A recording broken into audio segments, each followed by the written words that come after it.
ध्रुव तारे की कथा। श्री गणेशाय नमः। राजा उत्तानपाद ब्रह्मा जी के मानस पुत्र स्वयंभू मनु के पुत्र थे। उनकी सनीति एवं सुरुचि नामक 2 पत्नियां थीं। उन्हें सुनीति से ध्रुव एवं सुरुचि से उत्तम नामक पुत्र प्राप्त हुए। वे दोनों राजकुमारों से समान प्रेम करते थे। यद्यपि सुनीति ध्रुव के साथ साथ उत्तम को भी अपना पुत्र मानती थी, तथापि रानी सुरुचि ध्रुव और सुनीति से ईर्ष्या और घृणा करती थी। वह सदा उन्हें नीचा दिखाने के अवसर ढूंढती रहती थी।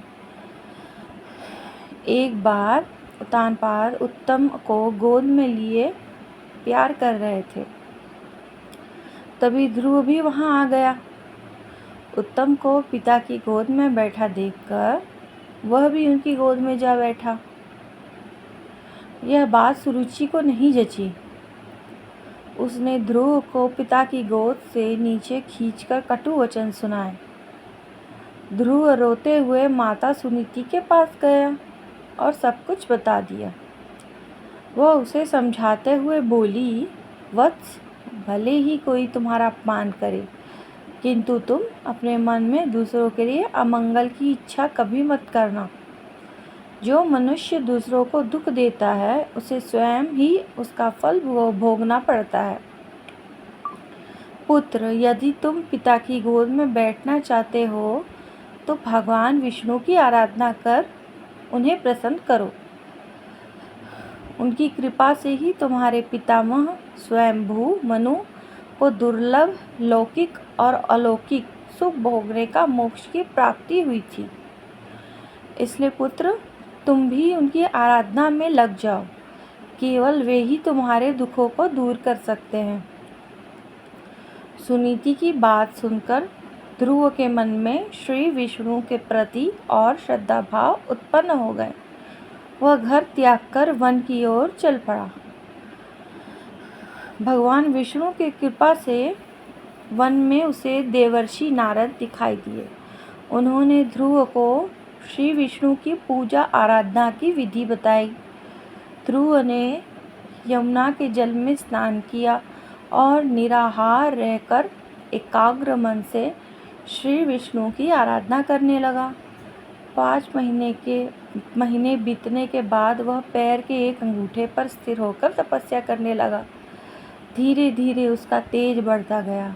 उसके तप से तीनों लोग कंपायमान हो उठे। जब उसके अंगूठे के भार से पृथ्वी दबने लगी, तब भगवान विष्णु भक्त ध्रुव के समक्ष प्रकट हुए और उसकी इच्छा पूछी। ध्रुव भाव विभोर होकर बोला, भगवान, जब मेरी माता सुरुचि ने अपमानजनक शब्द कहकर मुझे पिता की गोद से उतार दिया था, तब माता सुनीति के कहने पर मैंने मन ही मन यह निश्चय किया था कि जो परब्रह्म भगवान श्री विष्णु इस संपूर्ण जगत के पिता हैं, जिनके लिए सभी जीव एक समान हैं, अब मैं केवल उनकी गोद में बैठूंगा। इसलिए यदि आप प्रसन्न होकर मुझे वर देना चाहते हैं तो मुझे अपनी गोद में स्थान प्रदान करें, जिससे कि मुझे उस स्थान से कोई भी उतार न सके। मेरी केवल इतनी सी अभिलाषा है। श्री विष्णु बोले, वत्स, तुमने केवल मेरा स्नेह प्राप्त करने के लिए इतना कठोर तप किया है, इसलिए तुम्हारी निस्वार्थ भाव भक्ति से प्रसन्न होकर मैं तुम्हें ऐसा स्थान प्रदान करूंगा जिसे आज तक कोई प्राप्त नहीं कर सका। यह ब्रह्मांड मेरा अंश और आकाश मेरी गोद है। मैं तुम्हें अपनी गोद में स्थान प्रदान करता हूँ। आज से तुम ध्रुव तारे नामक तारे के रूप में स्थापित होकर ब्रह्मांड को प्रकाशमान करोगे। इसके आगे श्री विष्णु ने कहा, तुम्हारा पद सप्त ऋषियों से भी बड़ा होगा और वे सदा तुम्हारी परिक्रमा करेंगे। जब तक यह ब्रह्मांड रहेगा, कोई भी तुम्हें इस स्थान से नहीं हटा सकेगा। वत्स, अब तुम घर लौट जाओ। कुछ समय बाद तुम्हारे पिता तुम्हें राज्य सौंपकर वन में चले जाएंगे।